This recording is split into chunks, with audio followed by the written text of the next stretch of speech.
poems here for you tonight. The first one is called, the first one, I remember going, do you remember the Limelight? The Limelight in New York City? I don't think it's open anymore. It was an old church and converted into a nightclub. And I looked into, I've been to other old decommissioned churches where God has abandoned his structures. And I wonder, well, if it didn't become a restaurant, if it didn't become a nightclub, what becomes of these churches? What becomes of all of this? So I call this one Chapel. And what I'll do for you guys, I'll say the title when I'm finished, so you know. Other than that little nod, that was good though. That was good. So this is Chapel. Decaying chapel, ruined in filth, moss covered. North side, gone. Nurslings, restless, in shallow graves. Desperate mud, unreadable. Corroded bells, tolling for whom the flesh aegis buffers all echoes. Pews, splintered, standing, shattered, emptied of litanies, accepted nowhere. Votive beeswax, stomped, unlit, forgetting always their tenacity. Altar, strictly abused, riddled with him who can't recall his why. Chapel. The Limelight's a mall now. Say again? The Limelight's a mall now. They turned into a mall? Yeah. Jesus God. Okay, I have to update the poem now. I have to write a new one now. This one is based off of the fact that I'm an unfortunate New York Mets fan. It's my mother's fault. I have driven the Harlem River Drive, and I have seen the FDR Drive many times before. And this comes from a conversation I had with Anthony, where I think your car broke down, and you ended up having to sleep a little bit under the Brooklyn Bridge one night. You were in the car though, right? Yeah, I was in the car. You were in the car. So this is based off an unfortunate accident for Anthony. I call this the FDR. Rode Staten Island Ferry, frolicking in Battery Park. Fowls serenade buried brothers. Dozed under Brooklyn Bridge, snubbing Williamsburg. Vagrants meditate on Kant.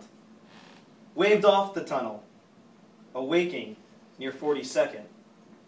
Prima donnas inject bling. Escaped clutter of Koch, bathing in the east. Saints decree defecation. Dine near Kennedy, fearing gridlock of Deegan. Commuters crave whiskey.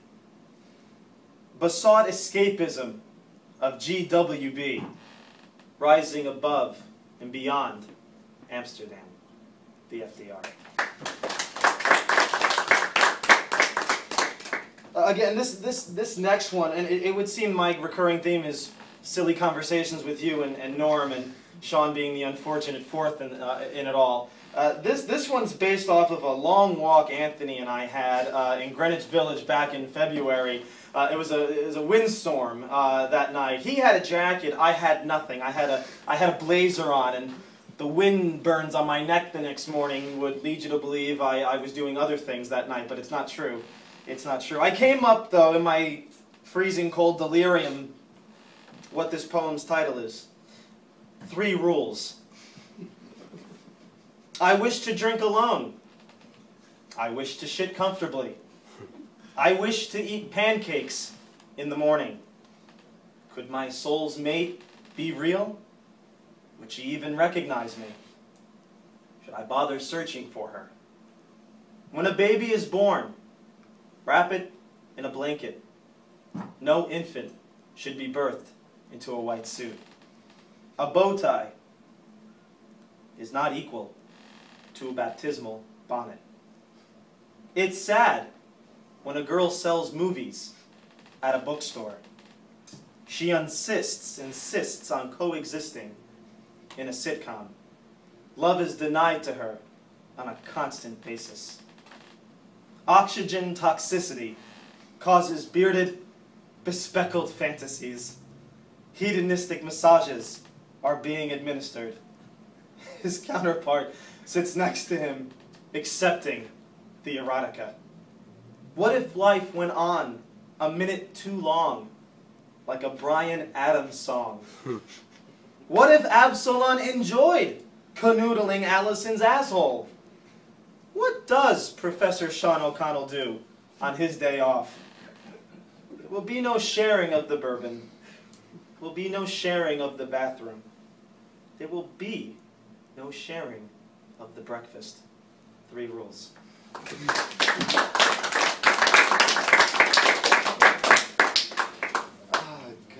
This one is, now I suffer from bilateral sciatica because I have terribly flat feet. I get that, I think, from, Mom, are we going to say that was Dad's fault? Yeah, that was Dad's side of the family's fault. So I was thinking, fallen arches, right? My arches are not risen, they are down, they are flat, man. I'm thinking arches, we got an arch here, we thank the Romans for that. So I'm like, all right, I got to see how I can marry these 2 things together. So what we have here is fallen arches. The duality, a knife with every step. A crumbling structure, not complete until ground zero. Darkened Europe received a reprieve, yet pain clings strongly to each unadorned crevice. From the back down to its stalks, not even these could hold high a Pax Romana. Arches, fallen, never to be raised again. Each foot forward rings in another stabbing. Nothing can ease what time's passage strikes so harshly. Those who would choose helping are doomed with failure. No, not even the great engineers of cloud-filled peaks, let alone white-garbed hypocritical pledgers, may bring up the gap. Stricken, cursed, there can't be relief. Pebbles, jagged, with each meeting of soul to earth. Fallen arches.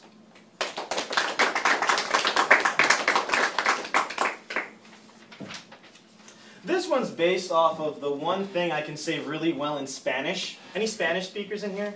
Anyone? Yeah, so you know what I'm... Now listen, fair warning, I know what I'm saying, all right? So bear with me. There will be laughter, but please, please, please bear with me if you... Welcome to the madness. Thank you. So please bear with me. I know exactly what it is that I'm saying. The title of this. ¿Dónde está la biblioteca? La biblioteca es en mis pantalones y tengo muchos libros también. Knowing what it is I say, after 4 years of Spanish in a high school classroom where languages go to die, I speak it vulgar, tainted, and they'd lock me up if ever one foot entered Madrid. La biblioteca es en mis pantalones y tengo muchos libros también. Could it be so simple as that? Taking words, forming phrases, putting them all together, hoping that no one will notice what I'm saying out loud, even though the grammar and accent is almost spot on. La biblioteca es en mis pantalones y tengo muchos libros también.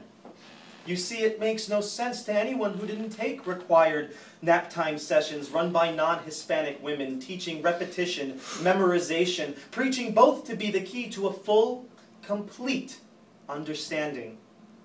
The library is in my pants, and I have many books also. ¿Dónde está la biblioteca?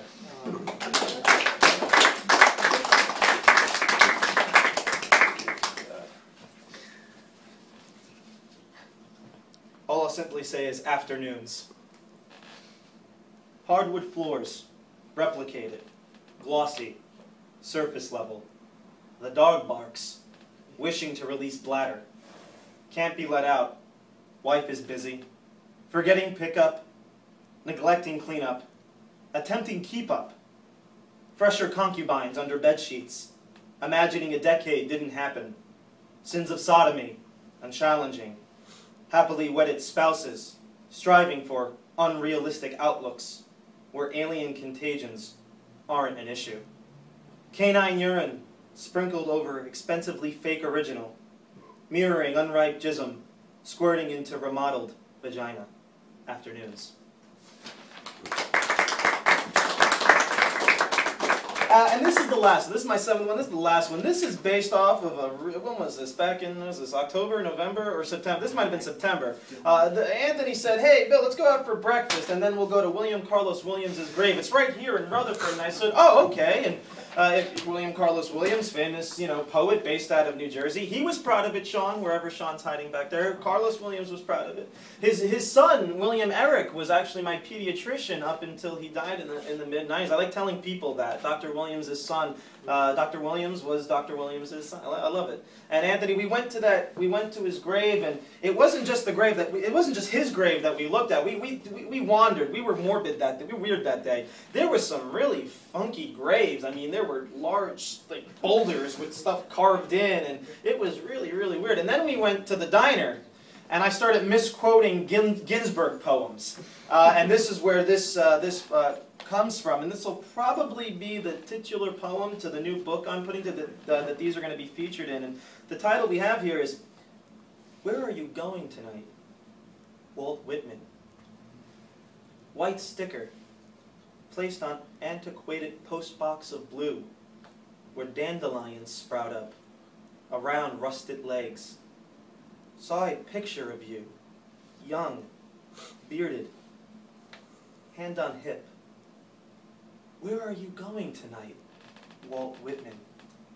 Misquoted, still questioning.